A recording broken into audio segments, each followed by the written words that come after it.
Hey, Johnny Mac here. I'm going to do a review of this Carbonin tail that I got from Hustle Hard Racing. This is Avio Fiber. So it's basically fiberglass with some carbon reinforcement. Super light. It's one piece. One thing that's distinct about this tail is it doesn't have the traditional wings that you normally have, the open areas that most R1s have, most R1 bodywork has. In a way, it makes it stronger. But super lightweight, flexible, shouldn't crack or anything. But the way that it mounts is kind of unique, so I'm going to show you that. So, one thing about the tail is that when you buy the tail, it does not come with a seat base. You have to purchase the seat separately, and there's different padding choices. This is the base. Hustle Hard gave me this one free because it was used. But you can see how much resin there is here to hold the bolts, which is really great. And this goes right into the stock holes. I did have a tail from Locomoto, and it actually required drilling the subframe. And the tail was so thin and fragile that it cracked.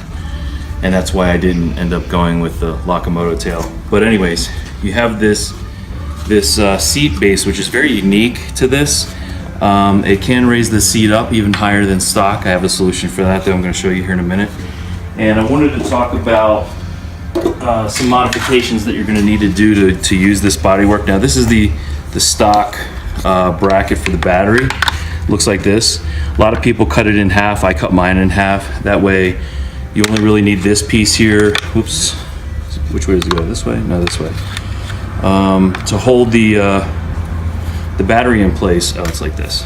There we go. To hold the battery in place.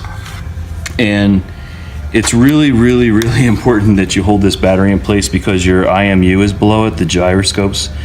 And so what I did is I was hoping that I could keep this in place and then just cut it in half and put the tail over it. But the way that this tail mounts with this seat pan is the tolerances are so close and everything that you really don't want to use this thing at all. Well, that presents a problem because how are you going to make sure that the battery doesn't jostle around and mess up your IMU? Well, my solution was these ginormous zip ties, which I just got at a home improvement store. And by going all the way around the battery, you only need one of these. Actually, there's holes in the subframe.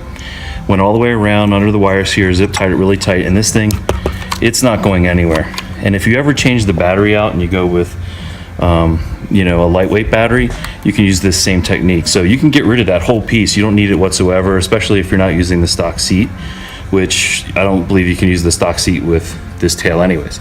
So that was how I resolved that. Works really well. It's lightweight. It's not going anywhere. I'm happy with it. So then this goes on here. And then we can look at the seat base. This is the seat pan right here. Again, the nice Avio Fiber. It's very rigid. It's got the fiber reinforcement, and this bolts to the seat base like that. This is very thin. I'm sure you could actually build, if you're like me and you like to build your own seat pads using your own colored textured foam, you could just glue that right on there like that. But Hustle Hard was nice enough to hook me up with this seat. And this is a custom made seat. So there is the option to get embroidery. They don't come like this. You can pay to get your name embroidered on it or your logo or whatever. But here you can see how it works. It's got a plastic base. This is handmade. It's got a pretty decent size, looks like about 1/2 inch foam that's textured around the edges. It's really nice. And this bolts to the seat pan separately from the mounting holes. So that goes in like that. You can see these 3 bolts. And then these are the mounting bolts to put it onto the base. So it's very solid. I would say, when it's all on, if you look at where the seat height is compared to stock, it's probably up about 1/2 inch. Not a big deal if you're tall. I'm kind of short, but I think for racing it's totally fine. And then I'm gonna splice in some more video here in a second after I put the seat and the tail on so you can see it all as one unit.